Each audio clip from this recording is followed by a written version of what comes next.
Ya, area kenaikan terpaksa tertahan terlebih dulu di area 1875. Meskipun kalau kita lihat dari zona resisten 50%, daily chart berada di 1872, otomatis seharusnya ini sudah dinyatakan tembus. Tapi sayangnya ditutup di area 1870. Itulah yang mengakibatkan kenapa tadi pagi kita harus mencari area sell terlebih dulu. Tapi ingat bahwasanya setiap malamnya ini selalu ada pembahasan atau berseliweran informasi terkait tentang stimulus. Ini yang mengakibatkan kenapa Anda harus sangat jeli melihat situasional.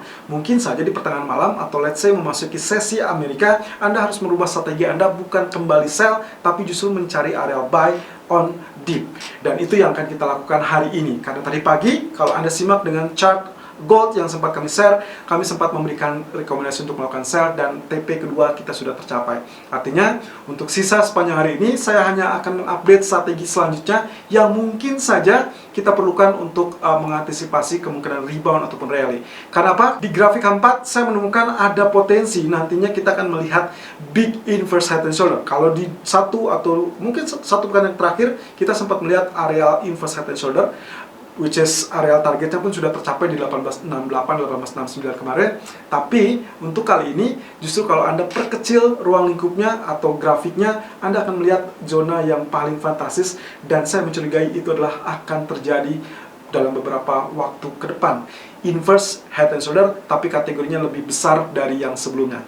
Lalu kemudian juga kalau kita lihat dari chart, saya memiliki kecurigaan nantinya kita akan melihat prosesnya sekarang sedang berada dalam wave kedua, lalu kemudian nantinya dilanjutkan 3, 4, 5 dalam elite wave. Kalau Anda ingat, beberapa waktu lalu kita sempat mencurigai pola atau skema yang sama berada di MA200, yang juga ternyata mirip dengan pola yang terbentuk atau tercipta di grafik atau di medio bulan Maret 2020. Secara skema teknikal sama, secara skema berita pun atau fundamental pun relatif sama. Sehingga kemungkinan potensi ini yang mengakibatkan atau mengantarkan saya kepada kecurigaan next will be a wave, mirip dengan apa yang terjadi di bulan Maret hingga bulan Agustus.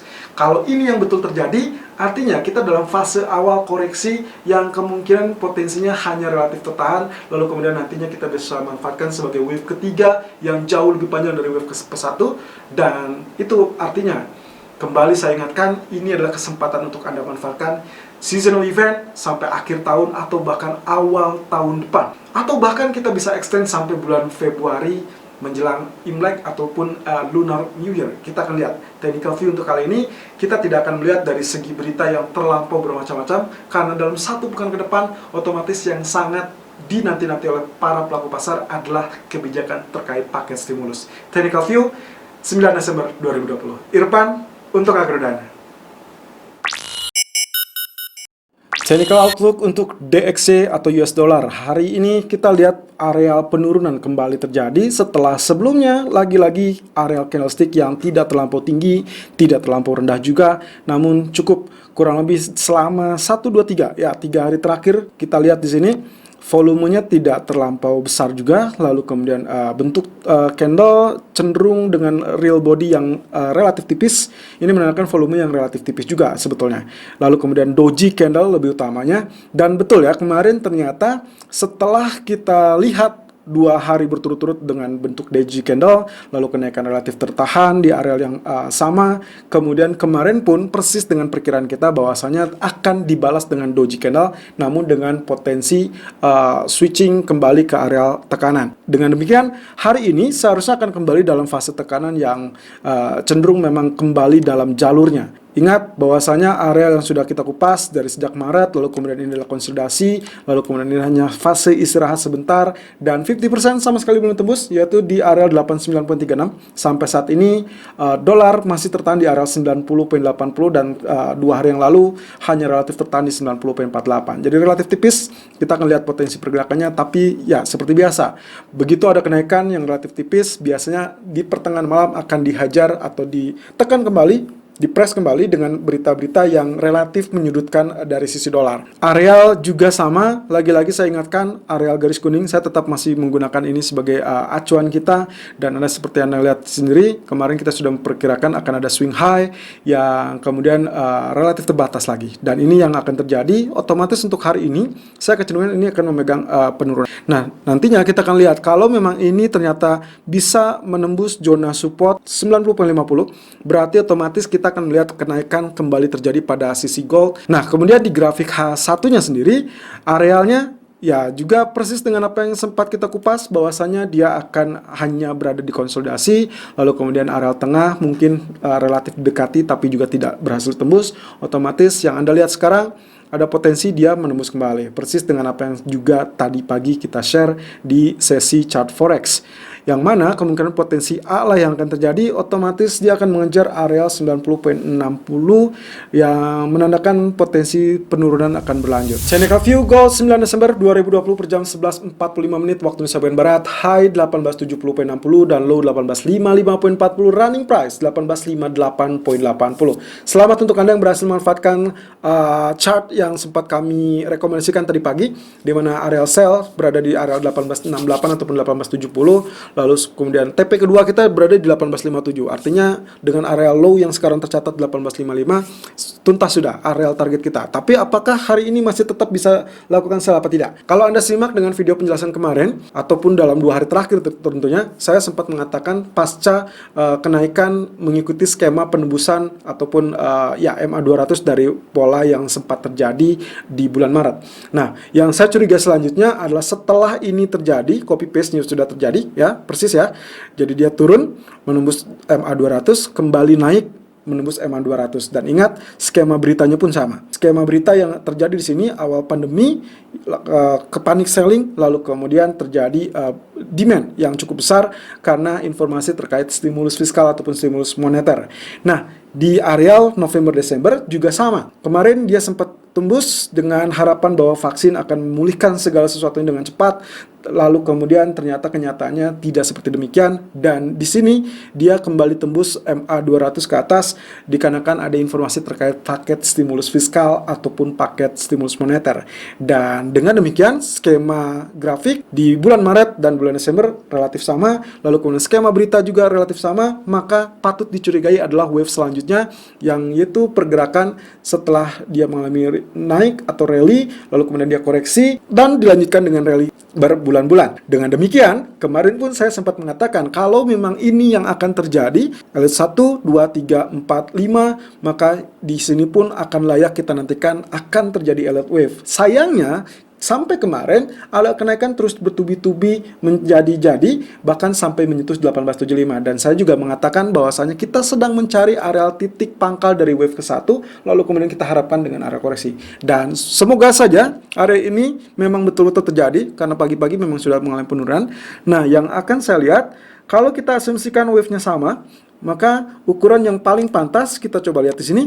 Wave kedua adalah ukurannya hanya terkoreksi sekitar 38.2% dari panjang wave 1. Artinya di sini kalau kita gunakan di areal ini, di areal Desember sekarang, maka kenaikan yang sempat terjadi sampai kemarin, saya perbesar dulu. Anda lihat di sini, saya tinggal menarik areal Fibonacci retracement dari swing high wave 1 atau yang kita curigai sebagai wave 1, dan saya dapatkan seperti ini. Area yang sangat pantas untuk menjadi koreksi dari wave kedua berada di area 1848 ataupun 1832. Kalau kita asumsikan yang cukup ideal berada 38.2%, maka sekitar 1832.70 itulah kesempatan untuk Anda manfaatkan sebagai area buy on dip untuk Anda yang menginginkan strategi setidaknya memanfaatkan seasonal event sampai akhir atau bahkan di awal tahun depan. Ya, betul sekali. Kalau memang ternyata ini yang terjadi, maka Anda masih berkesempatan mengambil area wave kedua tersebut sebagai area koreksi. Jadi hari ini mungkin sampai esok, atau mungkin hanya singkat saja